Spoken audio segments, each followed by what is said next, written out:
Christmas Thief, written by Raina Young. It started days before Christmas. Every morning, one or two presents under the tree would be gone. Not opened, just missing. Only the tags were left behind on the floor. At first, Clark thought his older brother was messing with him. Then he noticed the claw marks on the floor.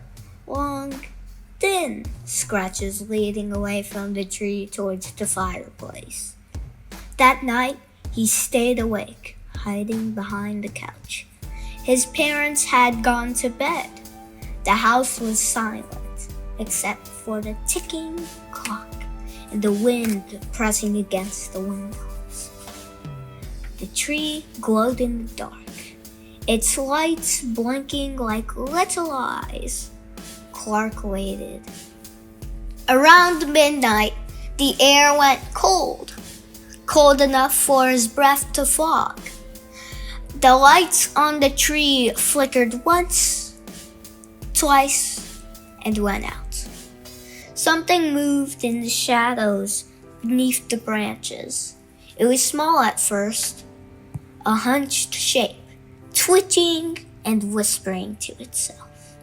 Then it straightened, and Clark saw what it was.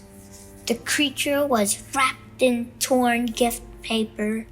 Red and green scraps hung from its shoulders like old ribbons.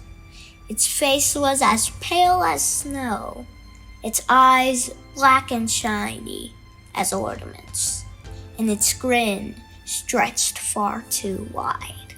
In its hand, it held one of the presents. It threw the tag on the floor, tore it open with needle-sharp teeth, and chewed up the wrapping paper. Looked inside, then swallowed the box whole. Clark's heart hammered in his chest, too loud. The creature turned its head sharply, as if it had heard his heartbeat. It crawled toward him, paper crackling, claws scraping the floor. "You shouldn't have seen," it whispered, voice dry as tinsel. "Christmas thieves don't like witnesses." Clark bolted for the stairs, but the creature was fast darting across the floor, ribbons snapping like whips. It almost caught his ankle before he slammed his bedroom door and shoved a chair under the handle. He pressed a hand to his chest, breathing in short, panicked gasps. Sweat dripped down his forehead as he stood there listening. Then everything went quiet. Eventually, he slipped under his covers, hiding beneath the blankets as if he were 3 years old again. Finally, his eyelids closed. The next morning, he ran downstairs to find his parents at the table, sipping coffee and reading the paper. His older brother waved goodbye before heading off to work. Clark checked the tree, and half the gifts were gone. What's going to happen after Santa drops off his gifts? He thought. Will the creature eat those too? He tried to tell his parents what had happened, but they didn't believe him. "Sounds like a bad dream," his father said. His mother laughed. "That reminds me of a story my grandmother used to tell about a Christmas creature that stole and ate packages." Clark's eyes widened. "How do you defeat it?" did she say. His mother frowned, thinking, "I don't remember the whole story, but I think she said it hated reflections, or maybe its own reflection. And something about light. It hated light, but don't all creatures?" Clark thought for a moment, then ran upstairs to his room. That's when he decided he wasn't going to wait for help. He was going to catch it himself.